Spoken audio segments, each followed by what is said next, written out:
నమస్తే. ఇన్నాళ్ళు నన్ను సపోర్ట్ చేస్తూ, ఎంకరేజ్ చేస్తూ మీ ప్రేమని నాకు అందిస్తున్న ప్రతి ఒక్కరికి కృతజ్ఞతలు. అలాగే ఈ వీడియో కూడా ఖచ్చితంగా మీకు ఉపయోగపడుతుంది. లైక్, షేర్ అండ్ సబ్స్క్రైబ్ చేసి మీ సపోర్ట్‌ని నాకు అందించండి. అలాగే ఈ వీడియో పట్ల మీకున్న అభిప్రాయాన్ని కామెంట్ సెక్షన్‌లో కామెంట్ చేసి తెలియజేయండి. ఇప్పుడు వీడియోని చూద్దాం. నమస్తే. Welcome to our channel. నేను పద్మిని. ప్రస్తుతం మనతో పాటు వేదిక ఆస్ట్రాలజర్ అవినాష్ దాస్ ఉన్నారు. మాట్లాడదాం. అవినాష్ గారు నమస్తే అండి. నమస్తే అండి. ఓం నమః శివాయ. ఓం నమో వెంకటేశాయ.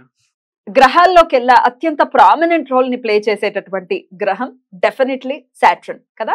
ఆయన సహజ దశమ స్థానాధిపతి కాబట్టి డెఫినెట్ గా ఆయన వృత్తిపరమైన అంటే మనకి ఏ జాబ్ రావాలన్నా, మనం అసలు పని చేయాలన్నా, చేయకుండా ఉండాలన్నా ఆయనే రోల్ ప్లే చేస్తూ ఉంటారు అనేది వింటూ ఉంటాం. అయితే ఈయన వల్ల ఏర్పడేటటువంటి బ్లాక్స్ డెఫినెట్ గా ఆయన ఎలా అయితే నెమ్మదిగా నడుస్తూ ఉంటారో, ఆయన గమనం రీత్యా కూడా మన లైఫ్ లో కూడా ఆ ఇంపాక్ట్ ఖచ్చితంగా ఉంటుంది. మనం ఏదైతే అనుకుంటున్నామో, ఆయన ఏ ఆస్పెక్ట్ అయితే చూస్తున్నారో దాని మీద కొంచెం స్లోగా వెళ్ళేటటువంటి పరిస్థితి ఉంది. కొన్ని బ్లాకేజెస్ ఉన్నాయి లైఫ్ లో అన్నప్పుడు మరి ఎట్లా ఆయనని కొంత ఆ ఇబ్బందుల నుంచి మనం బయటపడాలి అని అంటే ఏం చేయాల్సి ఉంటుంది అవినాష్ గారు? ఓం నమః శివాయ. ఇది శని బ్లాక్స్ గురించి మాట్లాడుతున్నామండి. శని బ్లాక్స్ అంటే ఒక పని ఉంది, ఒక పని ఆగిపోయింది. కానీ ఒక పని ఆగిపోయిందంటే దాని వెనకాల చాలా స్టోరీ ఉంటుంది. ఒక పైప్ తీసుకోండి, మీ జీవితం 0 నుంచి 100 దాకా వేసుకుంటే ఒక్కొక్క అడుగు మీరు ముందుకెళ్తూ ఉంటారు. మీకు తెలియకుండా ఎక్కడో చిన్న తప్పు చేస్తారు, దాన్ని సరిదిద్దరు. అడుగేస్తారు, ఆ అడుగు దగ్గర తప్పు చేస్తారు, మళ్ళీ ముందుకెళ్ళిపోతారు.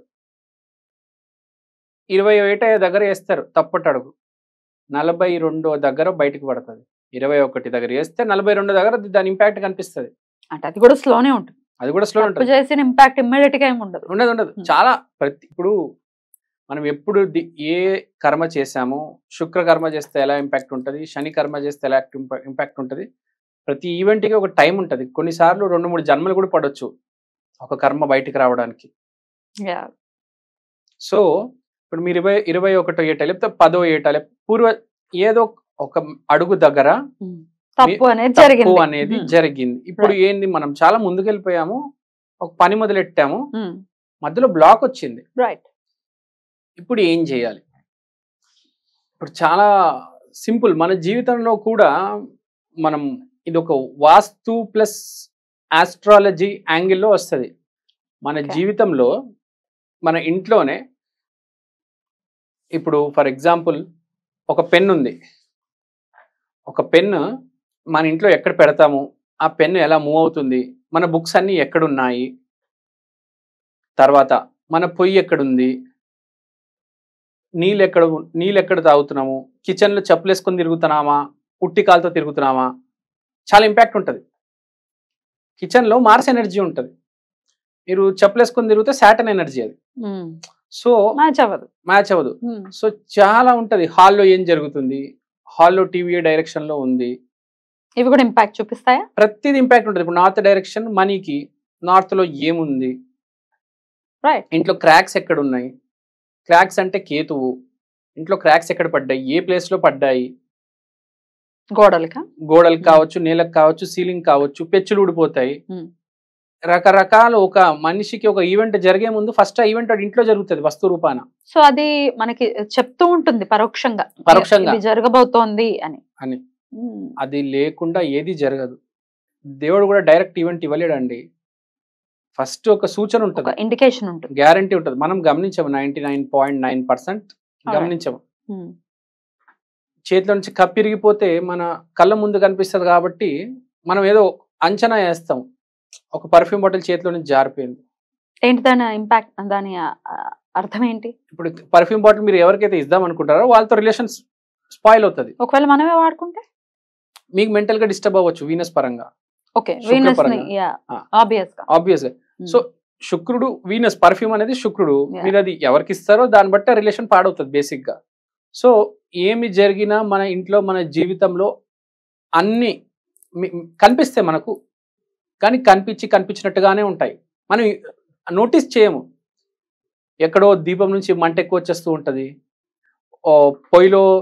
పొయ్యి ఉంటుంది, కూడ మారిపోతుంది, కూర మాడిపోతుంది. అది కూడా అది ప్రతి పాయింట్ కి ఇంపాక్ట్ ఉంటదండి. ఎవ్రీథింగ్.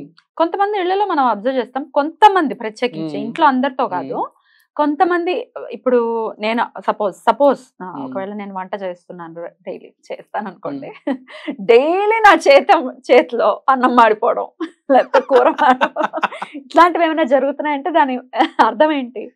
చాలా సింపుల్. దాని మీనింగ్ ఏంటంటే చంద్రుడికి కాదు, ఇప్పుడు మీ చేతిలో నుంచి అన్నం మాడిపోతుందంటే మీరు ఎవరి గురించో చిన్న చూపు చూడడం జరిగింది, లేకపోతే చిన్న అంచనా వేశారు. Finally food is moon, your cooking is Mars, but the impact food నిండిపోయిన తర్వాత మనిషి హ్యాపీ ఫీల్ అవుతారు పాజిటివ్ గా, అది జూపిటర్. సో మీరు అలా జరిగిందంటే మీరు ఎవరినో హట్ చేశారు అని, రైస్ మార్చేశారు అంటే మీరు ఎక్కడో ఎవరో హట్ అయ్యారు మీ మాటకి. సో వీ డోంట్ నో, చెప్పలేమండి. ఇప్పుడు మీరు రోజుకి 10 ఫోన్ కాల్స్ మాట్లాడొచ్చు. నేను ఇప్పుడు నా చేతిలో ఎప్పుడు టచ్ వుడ్ ఎప్పుడు మాడవు, నా చేతిలో పాలు పొంగవు, ఫుడ్ మాడదు మోస్ట్లీ.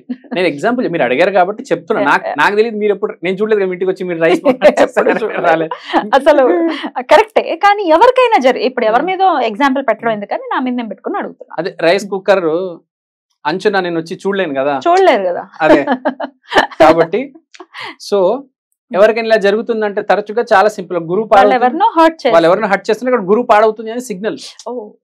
అరే నీ గురువు పాడవుతుందని చెప్తూ ఉంటది. అది దేవుడు అవకాశం ఇస్తాడు మనిషి, జాగ్రత్త నాయన చూడు ఏం జరుగుతుంది. కొందరికి అయితే మార్చేసిన తర్వాత దాన్ని ఇంకా మాడుస్తారు, వాసన వచ్చేదాకా కొందరికి అర్థం కాదు, వాళ్ళకి అది వస్తూ ఉంటుంది, వాడికి అర్థం కాదు, బాగా కుక్ అవుతుంది అనుకుంటారు. వాళ్ళకి తెలియదు, తర్వాత అంచుని చూస్తే మొత్తం మాడిపోయి ఉంటది. That isn't correct. అంటే అట్లా మాడిపోదు, తరచుగా మాడిపోతుంది అంటే మనం జాగ్రత్త తీసుకోవాలి అంతే, ఎవరిని హర్ట్ చేయకూడదు. So it is very important. అంటే మనకు తెలుస్తూ ఉంటది, నువ్వు వాళ్ళు హర్ట్ చేయబోతున్నావు, నువ్వు హర్ట్ చేసి వచ్చావు. మనకి ప్రతి ఏదైనా తప్పు జరిగిందంటే చెప్పు మీద చెప్పు పడినా కూడా చాలా డిఫరెన్స్ ఉంటది. రైట్, దీని గురించి ఇంకా మనం వివరంగా మాట్లాడదాం. సరే, ఇప్పుడు ఎట్లా ఇవన్నీ మనకి ఇండికేషన్స్ అనేవి మీరు చెప్తూ ఉన్నారు, బట్ ఈ బ్లాకేజెస్ ని ఎట్లా మనం క్లియర్ చేసుకోవచ్చు? ఇప్పుడు మనం బ్లాకేజెస్ దగ్గరకు వచ్చాం. బ్లాకేజెస్ అంటే చాలా సింపుల్. ప్రతి మనిషికి బేసిక్ గా ఇది చాలా ఇంపార్టెంట్, మనిషి గమనించాడు. కానీ మనిషికి 4-5 జతలు చెప్పులు ఉంటాయి. వాడు ఒక జత చెప్పులు వేసుకోడు, మిగతా 4 లేకపోతే 2 లేకపోతే 1 వేసుకుంటూ ఉంటాడు, మారుస్తుంటాడు. ఒక జత పక్కన పెట్టేస్తాడు ఎప్పుడు. దాన్ని ఏం చేయాలంటే ఫస్ట్ ఆ జతని బయటికి తీయాలి. ఆ జతని బయటికి తీసి గుడికి వెళ్ళి జత బయట వదిలేసి లోపలికి వెళ్ళి శివుడికి ఓం నమ శివాయ అని చెప్పేసి బయటికి వచ్చి మళ్ళా చెప్పుల జత వేసుకోకుండా అలానే వదిలేసి ఉట్టి కాళ్ళతో ఇంటికి రిటర్న్ వచ్చేయాలి. సో ఏ చెప్పు అయితే మీరు వాడకుండా అలా వదిలేశారో అదే మీ బ్లాక్ కదా. వాడకుండా అదే వదిలేశారు, పాతది అయిపోయిందని చెప్పేసి, లేకపోతే ఏదో మీకు కలర్ నచ్చలేదని వదిలేశారు. మీ ఇంట్లో కూడా అదే ఉంది, అక్కడ నుంచి అప్పటి నుంచి అంతకాలం నుంచి మీకు అర్థం కావట్లేదు. ఏంట్రా ఈ బ్లాక్, నాకు నేను దాటలేకపోతున్నాను, ఆ మనిషిని గెలవలేకపోతున్నాను, ఎగ్జామ్ పాస్ అవ్వట్లేదు, ఏదో ఆబ్స్టికల్ వస్తుంది. మీ ఇంట్లో అది ఉంది, మీరు పెట్టుకొని ఉన్నారు మీ చెప్పుల స్టాండ్ లో, దాన్ని వేసుకో, గుడికెళ్ళు, ఆ చెప్పుల స్టాండ్ లో వదిలేయి, మాయమైపో. Right. So this is one of the brilliant techniques. ఒకవేళ ఒకటే జత ఉంటే, ఒకటే జత ఉన్నాడు ఆబ్స్టికల్ రాదు. జనరల్ గా ఎవరికైనా ఈ రోజుల్లో 2-3 జతలు ఆడుతున్నారు. నాకు లేవండి, నాకు ఒకటే జత ఉంది. అది బాగా కంపు అయ్యాక కూడా తీసుకుంటాం. అది సరే, ఈ పాయింట్ ఉంది. ఇప్పుడు బాగా అంతవరకు పోకండి, మిడిల్ లోనే కొత్తది కొనేసుకోండి అంట. ఇంచుమించు అంటే అది వాడకంలో ఉన్నంత కాలం నేనైతే ఇంకోటి కొనరు. ఇది వరకు ఉండేది, అది పోయింది. అంటే ముందు ఆబ్స్టికల్స్ ఉండేవి మీకు కొద్దిగా, అయితే ఇప్పుడు కొన్ని ఆబ్స్టికల్స్ తగ్గుండాలి. గ్యారంటీ మీరు రాసుకోండి పేపర్ మీద, మీ వెనకాల రెట్రోస్పెక్షన్ చేసుకుని వెనకాల వెళ్తే మీకు తెలుస్తుంది ఈ ఆబ్స్టికల్స్ ఉంటాయి, ఆబ్స్టికల్స్ క్లియర్ అయి ఉంటాయి. సో ఇట్లా ఒకవేళ ఒకే జత ఉంటే వాడికి అసలు బ్లాకేజెస్ ఉండవు. ఆ జత కూడా నీట్ గా ఉంటే ఇంకా చాలా బాగుంటది. నీట్ గా ఉండాలి, ఆ జత నీట్ గా ఉండాలి. ప్రాబ్లమ్స్ చెప్పులో కొంచెం ప్రాబ్లమ్స్ వస్తే మీకు కూడా కొంచెం ప్రాబ్లమ్స్ రావచ్చు, కానీ చిరిగిపోయి మొత్తం అక్కడ దాకా తీసుకురావద్దు. కొంతమంది వేసుకుంటారు అంటే చిరిగిపోయిన దాన్నే వేసుకుంటారు, ఏదో రబ్బర్ బ్యాండ్ కట్టేసి, ఏదో ముళ్ళు పెట్టేసి. అట్లా చేయకూడదా? అసలు చేయకూడదు. మంచి చెప్పులు వేసుకోవాలి ఎప్పుడైనా. ఇంట్లో మాత్రం స్టోర్ చేసి పెట్టుకోవద్దండి. మీరు సామాన్లే అనుకుంటారు కానీ చెప్పులు మోస్ట్ ఇంపార్టెంట్. సామాన్లు అయితే మీరు పట్టుకొని తిరిగారు కదా, కానీ ఆ చెప్పులు మీరు వేసుకొని చాలా కాలం తిరిగి దాన్ని పక్కన పెట్టేస్తారు, అదే బ్లాక్. కరెక్ట్. అయితే 1-2 జతలే ఉండాలి, అంతకు మించి ఉండద్దు అని చెప్తున్నారా? వాడకంలో ఉండాలి. వాడకంలో ఒకవేళ 2 జతలు ఉన్నాయంటే అవి వాడుతూ ఉండాలి. ఓకే, 10-20 జతలున్నా మీ దగ్గర అవి క్లీన్ గా నీట్ గా ఉండాలి. ఏదో దాన్ని రెగ్యులర్ గా వేసుకుంటూ ఉండాలి ఎప్పటికప్పుడు అట్లా అట్లా అట్లా అట్లా. What is the need? 10 జతలు 20 జతలు ఉండాల్సిన అవసరం ఏముంది? కొంతమంది ఉంటారు పిచ్చి ఉంటది. ఇప్పుడు స్వాతి నక్షత్రం ఉంటది, స్వాతి నక్షత్రం వాళ్ళకి చెప్పులు కలెక్ట్ చేసుకోవడం ఒక అలవాటు, హాబీ ఉంటది. వాళ్ళు ఏం చేస్తారు, వాళ్ళ ఇంట్రెస్ట్ ని మనం తప్పపట్టలేము.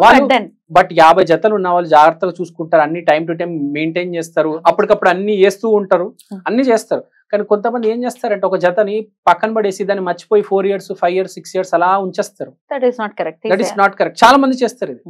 సో ఇది మనం తప్పకుండా గుర్తు పెట్టుకొని దాన్ని బయట వదిలేసారండి. సో ఈ బ్లాకేజెస్ క్లియర్ అవ్వాలి అంటే this is one of the beautiful remedies అని చెప్తారు. రైట్, డెఫినెట్ గా ఈ అంటే మనం చేసుకోతగ్గేటటువంటి రెమెడీ డెఫినెట్ గా. ఒకవేళ ఇంట్లో ఏమైనా తప్పిదాలు జరుగుతున్నాయంటే డెఫినెట్ గా ఇది యూజ్ అవుతుంది. ఇందులోనే రకరకాల టాపిక్స్ వచ్చాయి, అది ఫుడ్ మాడిపోవడం గురించి ఇంకొంచెం విపులంగా దాని గురించి మాట్లాడదాము నెక్స్ట్ ఎపిసోడ్స్ లో. చాలా బ్యూటిఫుల్ గా ఇప్పుడైతే రెమెడీని అందించారు. Thank you so very much Avinash గారు. నమస్తే.